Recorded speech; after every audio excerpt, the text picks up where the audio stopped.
Okay, let us continue with what we have left out with. Now going to the EC2 dashboard, you can see there is one instance which is running. We will click on this instance. Let's see the status of this instance which we have launched. Now presently instance state is running, so we can see that this machine is running,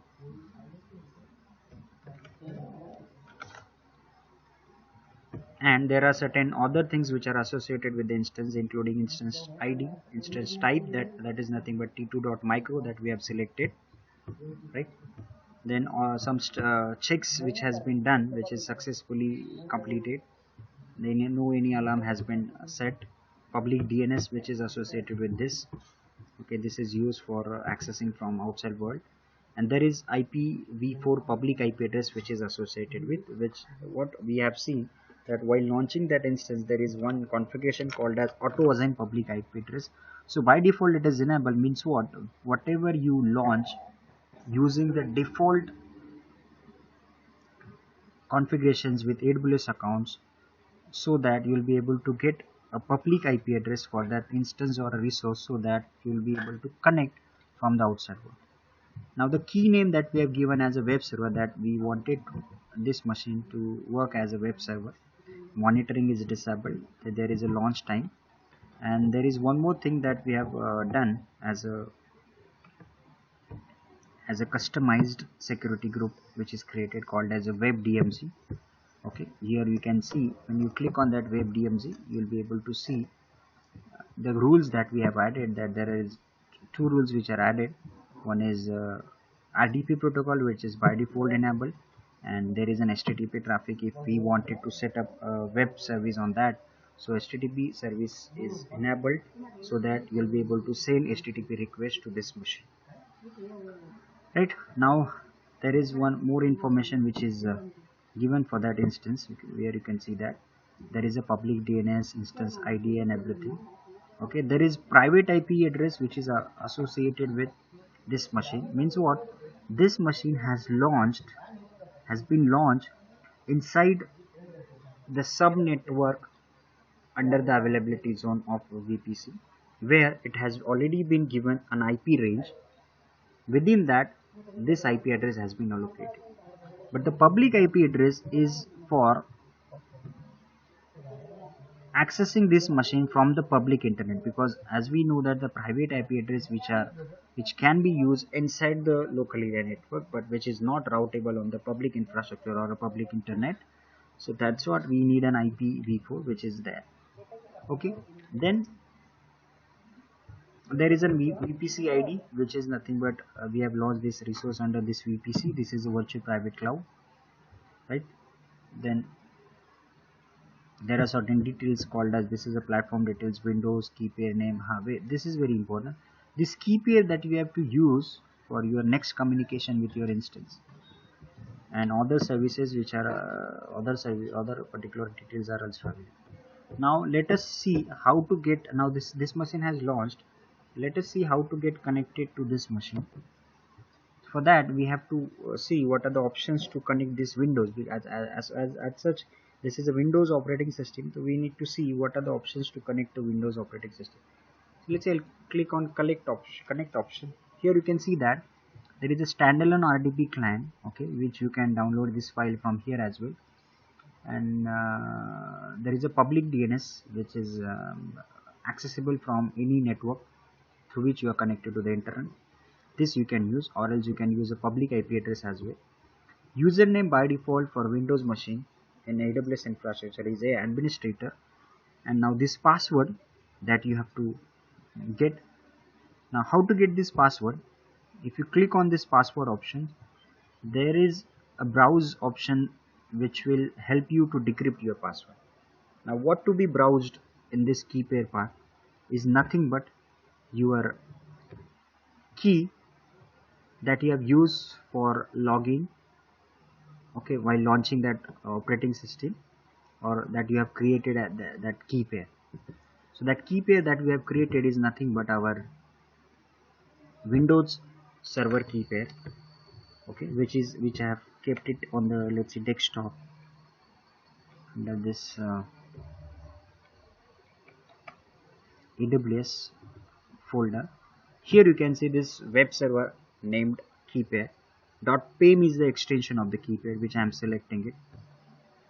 And let's see, obviously I am getting some data which is not readable format. This is a private key, we can say. And now through that I need to click on option called as decrypt password, which will help me to decrypt the password. Now I have successfully decrypted the password, which I can see, but I am not able to read it. As such, it is still in the complex format. Okay, fine. You can copy this password for the launching of your machine, and you can use for your connection. Now to get connected to this Windows machines, we have a client called as RDP client. So that is called as a remote desktop client, which uses RDP protocol, remote desktop protocol, which is running on port 3389 to get connected to your Windows machine. This is a Microsoft protocol for remote access. Now here we have to enter IP address, public IP address of the machine, so that we can connect to this machine. So let's say I'll hit the connect option. So it is going to asking me for the credential, means we are successfully reaching to that machine, but we need to authenticate ourselves, because just having a public IP address so that anybody can connect it, that's what there is a use of that key pair, which will help you to decrypt your password. So as far as key pair is concerned, this is one of the credentials or one of the privacy that you can use for your securing your machine. So let's see, password which I have copied it, I'll just try to copy paste. So this is copy pasted, which I have copied from the dashboard while decrypting the password. And by default there is a username called as administrator. Now we have entered the details. Let me click on this option. It is asking for the first time as a certificate. Okay, we have to say yes, and it is trying to connect.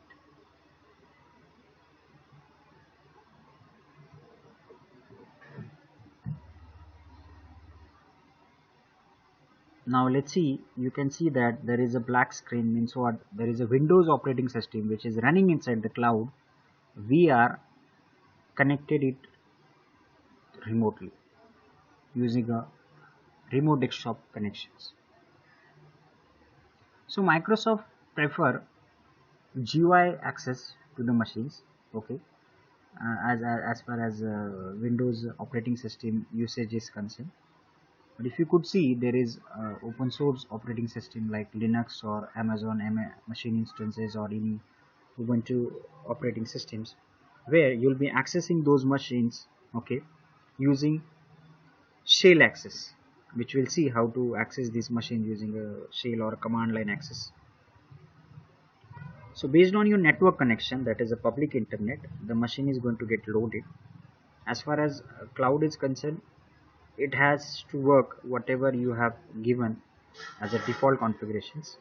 If you give more configurations to this machine as like your hardware configuration, it will be launching much faster. So but obviously you'll be charged accordingly. So this is very useful as it is a pay as you go model, so that whichever the hardware configuration that you could select, you will be charged, you will be able to use efficiently.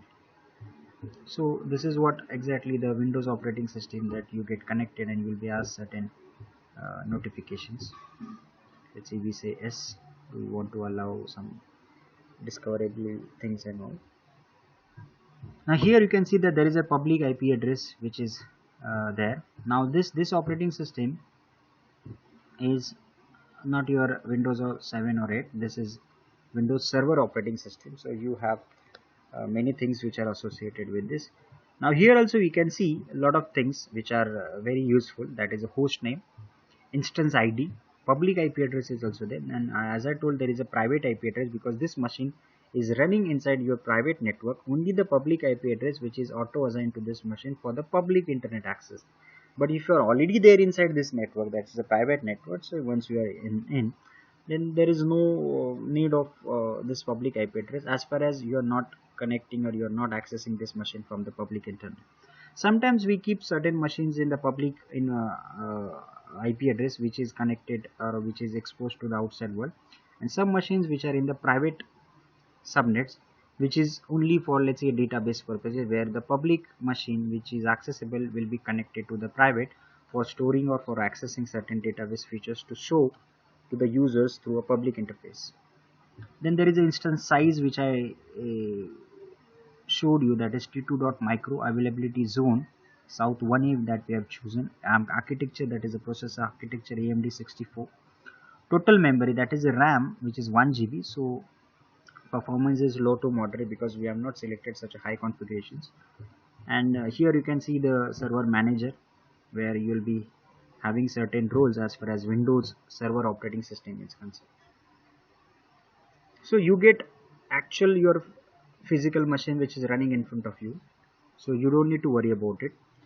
So you can do whatever the steps that you do normally on your physical infrastructure when you have your operating system which is running on your actual hardware.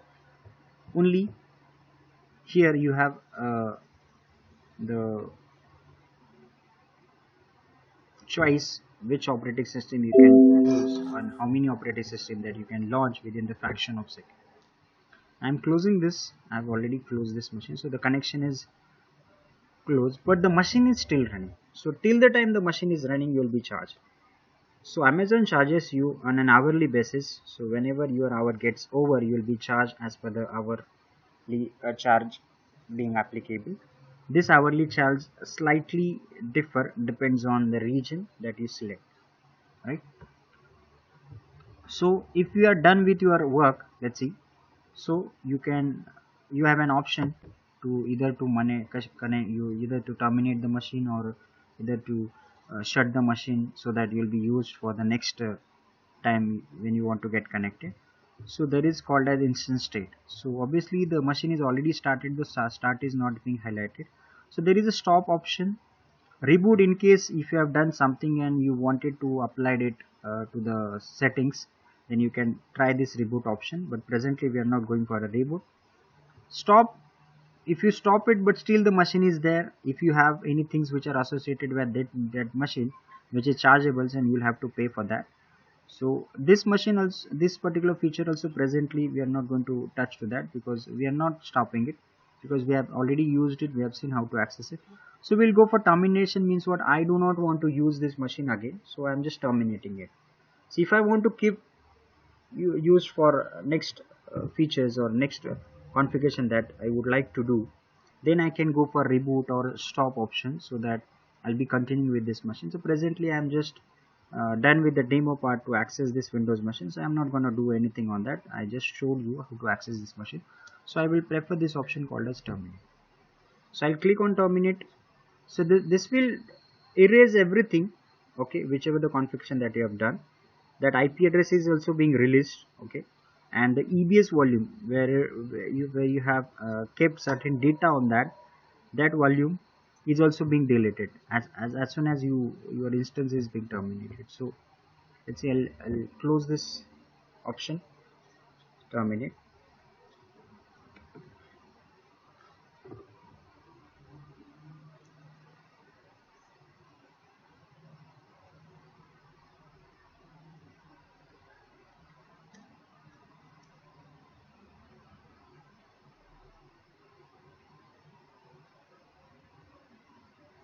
So it will take some time to get it done.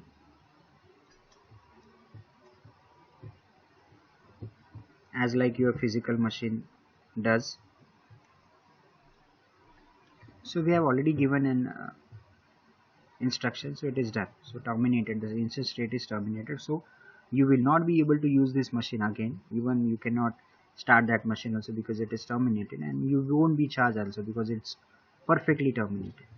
Now coming to the instance part, EC2, if you could see, Now you will check whether is there any machine which are running, as we have already had a one machine which is in the running state, but we have terminated, so obviously the count is going to get 0.